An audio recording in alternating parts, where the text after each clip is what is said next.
The villain of Marvel Spider-Man 2 isn't who you think it'll be. I know we have the likes of Venom and Kraven who have appeared in the first look trailer for the game well over a year ago now, and we know subsequently we will be getting groups of Kraven followers to battle, and if this game treats the symbiote story anywhere near the way that Spider-Man Web of Shadows did, then we could potentially get symbiote equivalents to those Kraven followers. It is unclear of what the stories will be of both Kraven and Venom in Marvel Spider-Man 2, due to the lack of knowledge that we have as a fan base of this game at this moment in time. But it is believed that these two will be the main villains in some capacity, and some theories heavily guarded by what we saw in the first two games in the franchise suggest that Harry Osborn will be the Venom. This is the only information we really have to suggest anything as who will be the main villains of the game. So I'd like to suggest that nor Venom or Kraven will be the main villain for this game. In fact, I think it will be someone entirely different.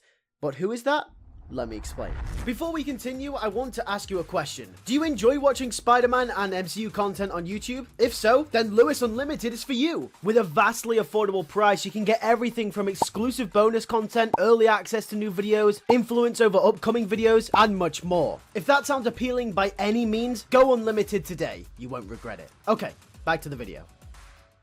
Okay, so to understand where I'm going to be coming from this video, we have to wind it all the way back to the marketing phase for the first Marvel Spider-Man game. The first game in the series advertised that its main villain would be Martin Lee, aka Mr. Negative. And it wasn't until June 12th at E3 2018 when they revealed the first look at the first formation of the Sinister Six with the raft gameplay that we got any hint that Martin Lee wasn't actually the main villain of the game, that in fact it was somebody else.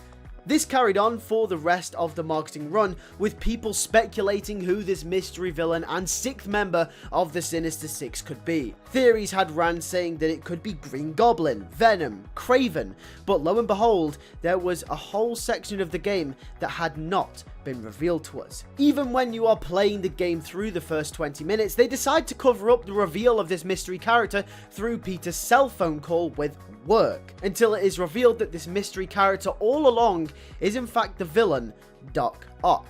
So I guess in this long-winded piece of context that I'm laying out to you all, I'm trying to say that Insomniac's Marvel Spider-Man 2 is doing something very similar. We 100% know that with the inclusion of Miles Morales and many converging stories over the franchise, that this game is likely to be bigger than the first. In fact, it'll probably be way bigger if estimates are correct. I'm suggesting that Insomniac wouldn't outright show us the main villain for the game in the first look trailer. You're telling me that 2 years before the game comes out, the first look for their next biggest project, they would show us the main antagonist of the game in that first trailer? Maybe, but after what they pulled with the first game, even with a substantial less amount of marketing for the second one compared to the first, then no, they definitely have not shown us everything. So that begs the question, if they haven't shown us everything, and if there is another villain to be revealed to be the main antagonist of Marvel Spider-Man 2, who the hell is this mystery villain? Well, there's only one man. That's right, it's the Green Goblin. Now, for those of you who are going to be furiously typing in the comments down below that the Goblin is going to be the villain of the third game, and that's the way that they are building it up, let me just reiterate my point from before. Insomniac like to keep things from the audience. They like a good reveal to shock the system of their fans. And I reckon that the Goblin is the key to that. You see, no one would see it coming. Whether the Green Goblin is being built up in the second game or the third game, it doesn't really matter, because it almost certainly is being built up in that direction. I mean, just look at the symbolistic hints that we got at the end of the first game, or in the post-credit scene of Miles Morales. The room has a saturated green look for a reason. I mean, it's right in our faces. Now, how would this actually work? How could Insomniac pull off the same trick twice? Well, I think I have the answer. You see, I think the first half of the game could focus on Venom and Kraven, and them two being the main villains of the first half of the game, keeping both Spider-Men active. And since you have both Spider-Men now, you could interchange between them both, with Miles focusing on one of the villains and Peter focusing on the other.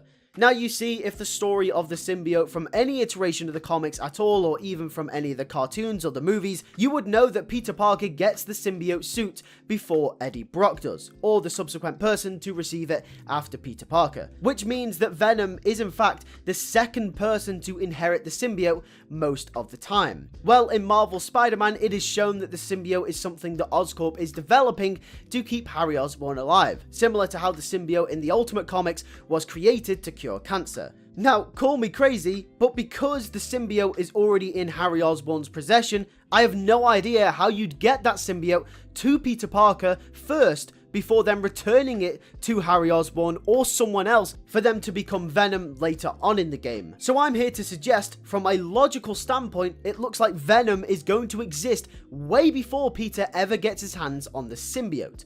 So that leads me on to the second half of the game. I think after Kraven and Venom have been defeated, Peter, or Miles, who knows, could inherit the symbiote, causing Harry Osborn to start decaying from the disease that he has.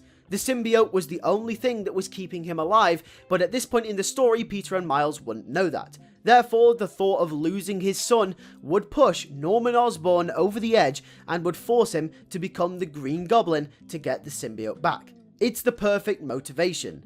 And then you could have Symbiote Spider-Man versus Green Goblin in the second half of the game. That way, it's very similar to what happened in the first game. You market the game with Kraven and Venom as the main villains, but then, just like Martin Lee, they become a bigger piece of the overall puzzle. You could also do a cool take on the light side or the dark side kind of thing, like Web of Shadows did, where you could side with either Peter or Miles, Peter making the more harsh and rash decisions, or you could side with Miles, who is making the more mature decisions. Anyway, yeah, that is how I would do it, and I think that is what Insomniac is planning. Probably not to that T. I definitely generalized that story a lot. There would definitely be a lot more intricate details in the game than that. But just for a general overview, that is my theory as to what will happen in Marvel Spider-Man 2. And I'm very confident that Insomniac have it in them to do something like this. I definitely think they're hiding something. Even if it isn't Green Goblin, they are definitely hiding some kind of villain or some kind of plot point that is currently unknown or is not been theorized at this point in time. Like I said at the start of the video,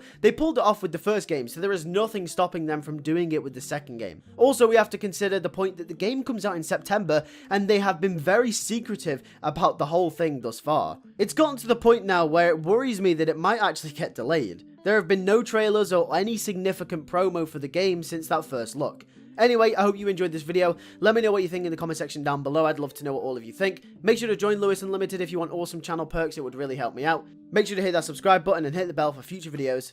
Take care and peace.